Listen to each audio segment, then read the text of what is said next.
एक धक्कादायक बातमी नागपूर शहरातून येत आहे। लग्नाच्या नावाखाली विवाहित पुरुषांची फसवणूक करणाऱ्या लुटेरी दुल्हन अखेर पोलिसांनी अटक केली आहे।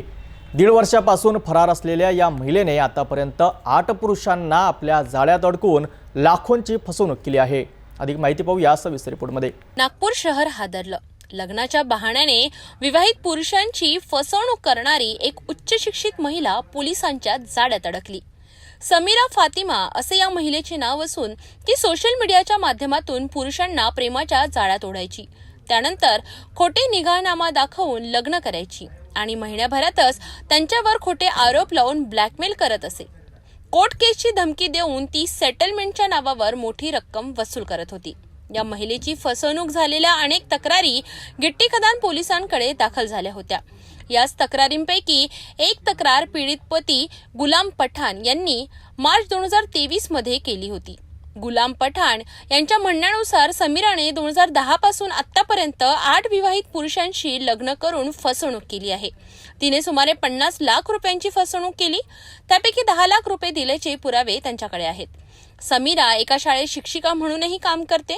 ती नवीन पुरुषांना भेटल्यावर त्यांचा घटस्फोट झाल्याची खोटी माहिती द्यायची आणि मला तुमचा सहारा हवा आहे, मी तुमची दुसरी पत्नी म्हणून राहील असे म्हणत प्रेमाच्या जाळ्यात ओढायची।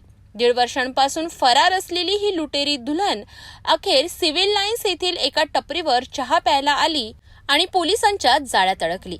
सहाय्यक पोलीस निरीक्षक शारदा भोपाले यांच्या नेतृत्वाखाली गिट्टी खदान पोलिसांनी ही कार्यवाही केली। या सर्व प्रकाराबद्दल समीरा यांच्या पतींनी एकत्रितपणे प्रेस कॉन्फ्रेंस घेऊन याबद्दल माहिती दिली। भी कलंकित करती है स्टार्टिंग में ही कि भाई मुसलमानों में तो 4 शादी करने की इजाजत है, 4 शादी करने की जो है इजाजत है, तो आपने मेरे से कर लिए तो क्या तकलीफ हो जाएगी आपको। एक आप प्राइवेट जिंदगी, एक्स्ट्रा जिंदगी एक अलग कर लो। आप शादीशुदा बाल बच्चेदार हो तो आप एक एक्स्ट्रा जिंदगी मेरे साथ में कर लो। और पूरे पति का नहीं बताती है, बोलती है 2-3 पति से मेरे 2 पति से मेरे तलाक हुए करके बताती है। उन लोग हरामी थे, जो हरामी अगर होंगे तो हम ये तीनों लोग बैठे आपके सामने में, हम धोखेबाज होंगे तो हम बैठे भी है। तो इस टाइप से है। हे प्रकरण 2024 मध्ये रजिस्टर करण्यात आला होता। गिट्टी खदान पोलीस स्टेशन यांनी हे प्रकरणात गुन्हा दाखल केले होते। खंडणीचे गुन्हा दाखल झाले होते आणि प्रत्येक जे कलम लावलेली आहे त्याच्यावर 10 वर्षाचे 10 साल से ऊपर की सजा है। याच्यात हे प्रकरण जेव्हा झाले होते तेव्हा खूप काही प्रयत्न केले होते गिरफ्तारीचे, पण त्यावेळी ते याला अटक करण्यात आलेलं नव्हता। पण ते प्रयत्नाला आता यश भेटलं आहे आणि 29 तारखेला ती कोर्टात हजर होती, कारण जे FIR झाली होती त्याची रद्दीकरणची प्रोसेस करण्यासाठी त्यांनी काही सेटलमेंट करायला ती 8व्या नवऱ्यासोबत आलेली होती। नंतर ते 1:30 बजेचे लंच ब्रेक जे असते त्याच्यात ती बाहेर निघाली होती काही चहा पाणी घ्यायला आणि तेव्हाच त्याला डॉलीची टपरी म्हणून जे जागा आहे तिथून त्याला अटक करण्यात आलेलं आहे गिट्टी खदान पोलीस स्टेशन चे मार्फत। मॅम, एकंदरीत यामध्ये किती रुपयाचा फ्रॉड केलेला आहे, काय वाटतं? आता जे आपण हे फ्रॉडची रक्कम आहे ही तर लिगली अगर आपण म्हणू जे खात्यात जे ट्रान्झॅक्शन झाले आहे ते ट्रान्झॅक्शन जवळपास 50 लाखाचे होत आहे। जे सर्व मिळून जे आहे जे 8-9 जे नवरे आहे त्याचे अजूनही त्याच्यात काही वाढ होऊ शकते। जेव्हा त्याचे बँक अकाउंटची जे डिटेल आहे ते पोलीस काढणार आहे तेव्हा त्याच्यात वाढ ही सुद्धा होऊ शकते। आणि हे जे वारंवार ती लग्न करून राहिली आणि डिवोर्स न देता सुद्धा ती अजूनही लग्न करून राहिली, तर हे त्याचं एक फक्त एक महिला नाही करू शकत। याच्यात हे संघटित अपराधच्या श्रेणीत येते। ही संघटित अपराधच्या श्रेणीत आहे आणि जी पार्श्वभूमी त्यांनी तयार केली आहे, गुन्ह्याची पार्श्वभूमी आहे, ही सब्जेक्ट टू इन्व्हेस्टिगेशन आहे। कारण हे पूर्ण एक सिंडिकेट आहे। हे सिंडिकेटमध्ये डॉक्टर सुद्धा आहे जे खोटे प्रिस्क्रिप्शन त्याला देतात, सोनोग्राफी रिपोर्ट सुद्धा ते लोक बनवतात।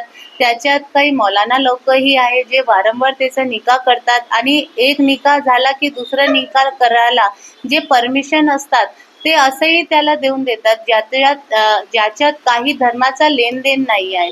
कारण ते त्याच्या सिंडिकेटचा हिस्सा आहे आणि लोकाला जाणीव नाही आहे. ते जे इस्लामिक कानून आहे त्याची जाणीव एक नॉर्मल मुस्लिम माणसाला नसतेच की हे काय असते. फक्त आपल्याला हे कळते की असं निकाह होते बा, एकदा होऊ शकते, 2 वेळा होऊ शकते, पण हे वारंवार कसं होऊन राहिलंय हे कॉमन मुसलमानचे जे आहेत तेही त्याच्याही लक्षाचे परेची हे गोष्ट आहे. आणि याच्यात धर्माला कसं ते वापर करून राहिली याच्यात कारण काही धर्माचे जे विद्वान आहेत ते लोकही हे सिंडिकेटचे हिस्सा आहे म्हणून, आणि जे काही ते लिहितात ते कुराणचे रोशनीमध्ये लिहितात असं ते त्यांचं बोलणं असते आणि उर्दूमध्ये लिहितात.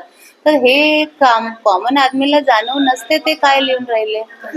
काय कायद्याचा वापर असा आहे की त्याच्याकडे नेमके त्याचे ठरवलेले काही ॲडव्होकेट सुद्धा आहे जे कायद्याचे विद्वान आहे. तर कायद्याने ते त्यांना मदत करते की तू असं कर तसं कर, 5 वाजताच्या नंतर तुझी गिरफ्तारी होऊ शकत नाही. आणि एक खूप काय आहे जे त्याला जे कानूनची बारीकी आहे ते कॉमन वुमन नाही आहे, ती शिकलेली आहे. त्याला हिंदी, इंग्रजी, मराठी, उर्दू हे सर्व भाषाचं त्याला ज्ञान आहे आणि ती खूप विद्वान आहे, खूप शिकलेली आहे. म्हणून ते काय आहे कोणालाही मॅनिप्युलेट करण्याचं त्याच्यात एक हुनर आहे, आपण असं बोलू शकतो. जे हुनरचा ती वापर करते आपल्या फायद्यासाठी. या घटनेने शहरातील नागरिकांमध्ये मोठी चर्चा सुरू झाली आहे. सोशल मीडियावरचा वापर करून अशा प्रकारे फसवणूक होणे हे अत्यंत गंभीर आहे. पोलिसांनी या प्रकरणाचा सखोल तपास करून इतर पीडितांचाही शोध घ्यावा अशी अपेक्षा आहे. या प्रकरणातील पुढील अपडेटसाठी पाहत रहा सिटी न्यूज.